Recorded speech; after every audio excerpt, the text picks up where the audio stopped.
Subscribe कीजिए F study class channel को और बेल आइकन को दबाइए लेटेस्ट वीडियो सबसे पहले देखने के लिए। हेलो स्टूडेंट्स, चलिए आज हम कक्षा 8 गणित की प्रश्नावली है 11.1 और इसका क्वेश्चन नंबर 3 और 4 इस वीडियो में हल करते हैं। पीछे वाली वीडियो मैंने आपको क्वेश्चन नंबर 2 तक बता दिए थे। अगर वो वीडियो आपको देखनी है तो इस वीडियो की डिस्क्रिप्शन में आपको प्लेलिस्ट का लिंक मिलेगा, उस पर क्लिक करके आप पीछे वाली वीडियो देख सकते हैं। तो चलिए हम प्रश्न नंबर 3 को हल करते हैं। तो आप वीडियो को अभी लाइक कर दीजिए और चैनल को सब्सक्राइब कर लीजिए ताकि ऐसी वीडियो आपको आगे भी मिलती रहे। तो देखिए प्रश्न नंबर जो 3 है उसमें दिया गया है, जैसा कि आरेख में दर्शाया गया है, एक बगीचे का आकार मध्य में आयताकार है। यानी एक बगीचा है, चित्र इसका किताब में बना हुआ है, कुछ इस तरह मैं बना देता हूँ। यहाँ पर एक आयत, इस तरह से आयताकार एक बगीचा है और यानी कि आयतीय है, और उसके दोनों तरफ है अर्धवृत्त यानी आधे आधे वृत्त।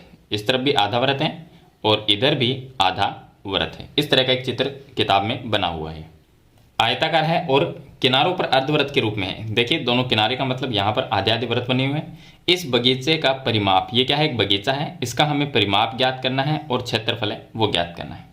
यहाँ पर आयत की जो लंबाई है वो हमें दी गई है, या तो हम यहाँ से लिख लेंगे या अपनी तरफ से हम निकाल लेंगे।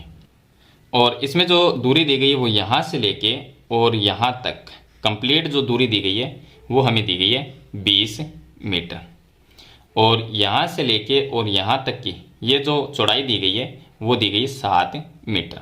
तो चलिए हम इसका परिमाप और क्षेत्रफल ज्ञात करते हैं। पहले हम बगीचे का अगर परिमाप ज्ञात करते हैं तो परिमाप का मतलब क्या होता है कि हम इस पॉइंट से चलेंगे और इसके चारों तरफ एक चक्कर लगाकर इसी बिंदु पर वापस आ जाएंगे, तो वो इसका परिमाप होगा। यानी कि चारों तरफ की जो इसकी दूरी होगी, जितनी भी हम चलेंगे चक्कर लगाएंगे, वो सभी दूरी को हम प्लस कर देते हैं तो वो परिमाप आता है। अब परिमाप होगा कितना, तो देखिए ये जो दूरी दी गई है हमें वो कितनी है, 20 मीटर। 20 मीटर यानी पूरी है, जिसके अंदर आयत भी आएगा ये बीच वाला और ये दोनों अर्धवृत्त भी आते हैं, तो इसकी पूरी लंबाई जो है वो हमें 20 मीटर दी गई है। तो यहाँ से लेके यहाँ तक ये जो आयत की लंबाई है वो कितनी होगी, तो आयत की लंबाई आप यहाँ से निकाल सकते हैं, ये जो हमें दिया ही गया है। तो आयत की लंबाई यहाँ से अगर हम निकालते हैं तो 3.5 और 3.5 इन दोनों को प्लस करते हैं तो ये हो जाएगा 7, और 20 में से 7 को जब माइनस करेंगे तो ये आ जाएगी 13। तो ये कितनी है, ये 13 है। यहाँ से लेके और यहाँ तक ये हमारे पास में 13 मीटर है। अगर ये 13 मीटर है तो ये ऊपर वाली भी 13 ही मीटर है, क्योंकि आयत में आमने सामने की जो भुजाएं होती है वो बराबर होती है, और यहाँ पर ये और इधर वाली ये भी दोनों बराबर होगी। तो चलिए हम पहले इसका परिमाप निकालते हैं। तो यहाँ पर हम लिखते हैं कि बगीचे का परिमाप। बगीचे का हम परिमाप कैसे निकालेंगे, बगीचे में देखिए 2 अर्धवृत्त हैं, यानी इस पॉइंट से चलेंगे तो ये दूरी कितनी है 13, ये प्लस करेंगे, उसके बाद में ये अर्धवृत्त आ जाएगा, उसके बाद में फिर से ये 13 प्लस करेंगे और फिर से ये अर्धवृत्त आ जाएगा। अब ये जो अर्धवृत्त होता है, अर्धवृत्त पे हम इस तरह से जब घूमते हैं तो वो क्या होता है, वो परिमाप होता है। परिमाप का मतलब हम वृत्त में कहेंगे कि परिधि होती है, तो ये होगी परिधि, ये भी परिधि है और ये भी परिधि है। तो दोनों तरफ आधे आधे वृत्त हैं, तो आधे आधे वृत्त को अगर जोड़ दिया जाए तो एक वृत्त बनता है, यानी एक वृत्त की परिधि के ऊपर हम चक्कर लगाएंगे। तो आधे वृत्त पे इधर लगाएंगे और आधे वृत्त पे इधर लगाएंगे। अगर आपको इस तरह से समझ में आए तो हम बगीचे का परिमाप इस पॉइंट से स्टार्ट करते हैं। तो ये दूरी कितनी है 13 मीटर, तो मैंने कर दिया 13 और प्लस में उसके बाद में यहाँ से ये चक्कर जब हम लगाएंगे तो ये अर्धवृत्त की परिधि होगी। तो अर्धवृत्त की परिधि होगी कितनी है, अब देखिए जो वृत्त होता है, अगर हमारे पास में इस तरह से एक वृत्त है तो इस वृत्त की जो परिधि का सूत्र होता है वो होता है 2πr, और अर्धवृत्त की परिधि का सूत्र होता है तो इसमें 2 का भाग दे देंगे, यानी 2 से 2 कट जाएगा तो क्या आ गया πr। तो अर्धवृत्त की परिधि होती है वो होती है πr, तो हम πr को प्लस कर देंगे।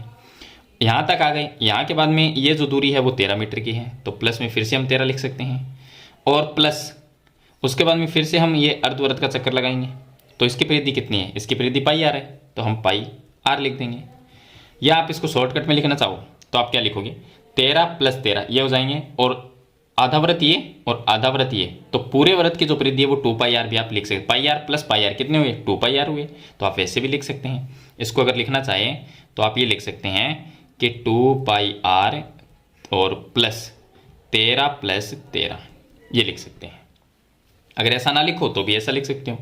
चलिए अब 13 और 13 ये तो हो जाएंगे 26, तो यह तो आ गया 26 प्लस पाई आर, और पाई आर क्या आ जाएंगे 2 पाई आर, तो 2 का मैं 2 लिख देता हूँ, गुणा पाई का मान कितना होता है, पाई का मान होता है 22/7 और गुणा। अब आर क्या है, आर यहाँ पर त्रिज्या है वृत्त की। तो देखिए अगर ये पूरा वृत्त है, अगर मैं इस वृत्त को और इस वृत्त को अगर मैं जोड़ देता हूँ तो ये पूरा वृत्त बनता है। और पूरे वृत्त में ये जो लाइन है, अगर इस लाइन को मैं यहाँ पर इस तरह से बना दूँ, क्योंकि ये लाइन बनाने से तो आधा वृत्त ये है और आधा वृत्त ये, दोनों वृत्त को मैंने जोड़ दिया, तो ये लाइन कहाँ पर आई, बीच में। और बीच वाली जो लाइन होती है इसको हम क्या कहते हैं, इसको हम कहते हैं व्यास, इसको कहेंगे व्यास। तो व्यास कितना है, ये लाइन किसके बराबर है, ये जो लाइन है ये इसके बराबर है। तो इसका मतलब ये लाइन कितनी है, ये कितने मीटर की है, 7 मीटर की। तो इसका व्यास हो गया 7 मीटर, तो ये व्यास आ गया इसका 7 मीटर।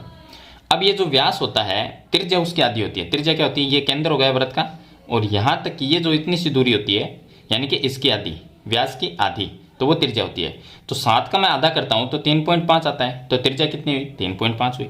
तो यहाँ पर मैं लिख दूंगा 3.5। अब देखिए 3.5 को अगर मैं 2 से गुणा करता हूँ तो ये आ जाएगा 26 प्लस 2 को अगर 3.5 से गुणा करेंगे तो 7 आएगा, और नीचे भी 7 है तो ऊपर 7 और नीचे 7 कट जाएगा। तो ऐसा लिख सकते हैं 7 गुणा 22/7, 7 से ये 7 कट जाएगा, तो ये आ जाएगा 26 प्लस में 22, तो दोनों को हम प्लस कर देंगे तो ये आ जाएगा 48 मीटर। ये आ जाएगा परिमाप, बगीचे का परिमाप, इसका परिमाप आ जाएगा। अब हम ज्ञात करते हैं इसका क्षेत्रफल। तो यहाँ पर मैं लिखता हूँ बगीचे का क्षेत्रफल। क्षेत्रफल हम ज्ञात करेंगे। बगीचे के क्षेत्रफल कैसे ज्ञात करेंगे, बगीचे में एक तो आयत है, तो आयत का क्षेत्रफल, यानी कि क्षेत्रफल का मतलब ये बीच का हिस्सा, ये बीच का जो भाग है वो पूरा ज्ञात करना। तो क्षेत्रफल इसका ज्ञात करेंगे तो ये एक आयत है और आयत का क्षेत्रफल होता है, यानी कि मैं यहाँ पर लिख देता हूँ बगीचे का क्षेत्रफल ज्ञात करने के लिए हमें ज्ञात करना होगा आयत का क्षेत्रफल, आयत का क्षेत्रफल, और प्लस में हमें ज्ञात करना होगा, अब अर्धवृत्त ये है और अर्धवृत्त ये है, तो दोनों वृत्त को मिलाएंगे तो एक वृत्त बनेगा, तो एक वृत्त का क्षेत्रफल। अब एक वृत्त का क्षेत्रफल होता है पाई आर स्क्वायर, ये आ जाएगा। आयत का क्षेत्रफल का सूत्र होता है लंबाई गुणा चौड़ाई, ये होगा, और प्लस पाई का मान लिख देंगे 22/7 गुणा त्रिज्या कितनी है, अभी मैंने आपको बताई थी कि ये जो त्रिज्या है ये व्यास है, तो त्रिज्या इसकी आधी होगी। ये व्यास कितना है 7 मीटर, तो त्रिज्या इसकी आधी होगी 3.5 मीटर। तो यहाँ पर लिखेंगे 3.5 गुणा में 3.5। अब लंबाई और चौड़ाई कितनी है, तो ये तो है आयत की लंबाई 13 मीटर, तो यहाँ पर लिख देता हूँ 13 गुणा चौड़ाई कितनी है, चौड़ाई ये है और ये किसके बराबर है 7 मीटर के बराबर, इसके बराबर, तो ये आ गई 7 मीटर। और प्लस यहाँ पर मैं हल कर देता हूँ इसको। देखिए हल करने के लिए यहाँ पर हम ऐसा लिख सकते हैं 22/7 गुणा, यहाँ पर मैं 35 लिख सकता हूँ और पॉइंट हटाएंगे तो नीचे 10 आ जाएगा, फिर से यहाँ पर 35 लिखेंगे और पॉइंट हटाएंगे तो 10 आ जाएगा। अगर आप डायरेक्ट करना चाहो तो कर सकते हो, मैं आपको सरल जो तरीका है वो बता रहा हूँ। तो 13 को 7 से गुणा करेंगे तो ये हो जाएंगे 91, और प्लस अब देखिए अगर मैं इसमें 5 का भाग देता हूँ तो 2 आएगा, और इसमें 5 का भाग दिया तो 7 आएगा, इसमें 5 का भाग दिया तो 2 आएगा, और इसमें 5 का भाग दिया तो 7 आएगा। अब ये 7 है वो इस 7 से कट जाएगा, और ये जो 2 है उसका इसमें हम भाग दे देते हैं। अब 11 को मैं 7 से गुणा करता हूँ तो ये आएगा 77, बटे में रह जाएगा 2, और 77 में 2 का भाग देंगे तो आ जाएगा 38.5। तो चलिए मैं आगे हल कर देता हूँ इसको। तो ये आ गया 91 प्लस में ये आ गया 38.5। अब दोनों को प्लस कर देंगे, तो इन दोनों को प्लस करेंगे तो ये आ जाएगा 129.5 मीटर स्क्वायर। क्षेत्रफल हमेशा स्क्वायर में आता है क्योंकि ये लंबाई चौड़ाई जो है वो मीटर में दे रखी है, तो मीटर स्क्वायर आ जाएगा। तो ये तो आएगा बगीचे का परिमाप और ये आएगा बगीचे का क्षेत्रफल। तो इस तरह से आपको क्वेश्चन नंबर 3 को हल करना है। चलिए इसके बाद में मैं बताता हूँ आपको क्वेश्चन नंबर 4। अब चलिए हल करते हैं इसका प्रश्न नंबर 4। इसमें दिया कि एक फर्श बनाने के लिए उपयोग की जाने वाली एक टाइल का आकार है समांतर चतुर्भुज के जैसा। तो हम एक टाइल बना लेते हैं। एक टाइल का आकार इसने क्या दिया है, समांतर चतुर्भुज के जैसा। तो यहाँ पर हम एक टाइल बनाते हैं समांतर चतुर्भुज के जैसी। समांतर चतुर्भुज में क्या होती है कि जो सम्मुख भुजाएं होती है वो समांतर और बराबर होती है। तो तो ये समांतर चतुर्भुज के जैसे हमने एक टाइल बना ली। अब ये जो इसकी ये ऊंचाई है वो थोड़ी सी तिरछी होती है, तो इसको हम ऊंचाई नहीं कह सकते क्योंकि ये तिरछी, ऊंचाई एकदम सीधी होती है, वही होती है। और ये इसका आधार है। अब इसने लिखा है कि जिसका आधार 24 सेंटीमीटर है, तो इसका जो आधार है वो हमें दिया गया 24 सेंटीमीटर और संगत ऊंचाई है वो 10 सेंटीमीटर है। तो इसकी ऊंचाई है ना वो दी गई 10 सेंटीमीटर। तो ऊंचाई, ये जो ऊंचाई है इसको हम ऊंचाई के अगर रूप में इस तरह से लेते हैं तो ऊंचाई इस तरह से होगी, इस तरह से ऊंचाई होती है। तो वो हमें दी गई है 10 सेंटीमीटर, ऊंचाई इसकी 10 सेंटीमीटर। अब दिया गया कि 1080 वर्ग मीटर क्षेत्रफल। अब ये मीटर में है और ये दोनों माप जो है वो सेंटीमीटर में, तो मीटर को हम सेंटीमीटर में चेंज कर लेंगे।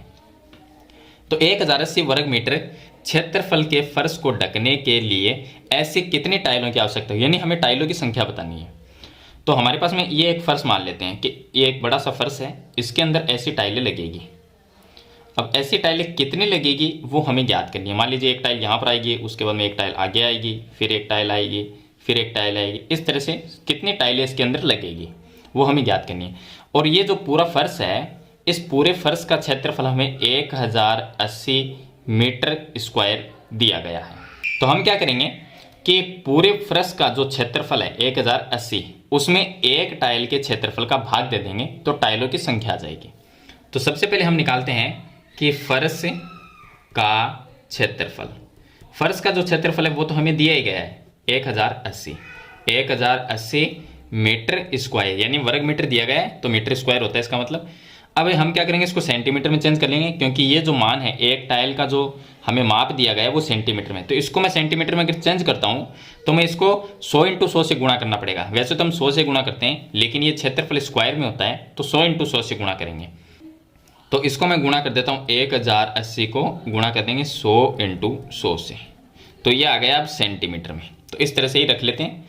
अब यहाँ पर देखिए एक टाइल का क्षेत्रफल क्या होगा, तो मैं निकालता हूँ एक टाइल का क्षेत्रफल। एक टाइल का जो क्षेत्रफल है वो ज्ञात करने के लिए हम लिखेंगे आधार, सूत्र होता है आधार गुणा ऊंचाई, क्योंकि ये समांतर चतुर्भुज है तो क्षेत्रफल निकालते हैं तो आधार गुणा ऊंचाई आएगा। आधार इसका कितना है 24 और गुणा ऊंचाई इसकी 10 सेंटीमीटर।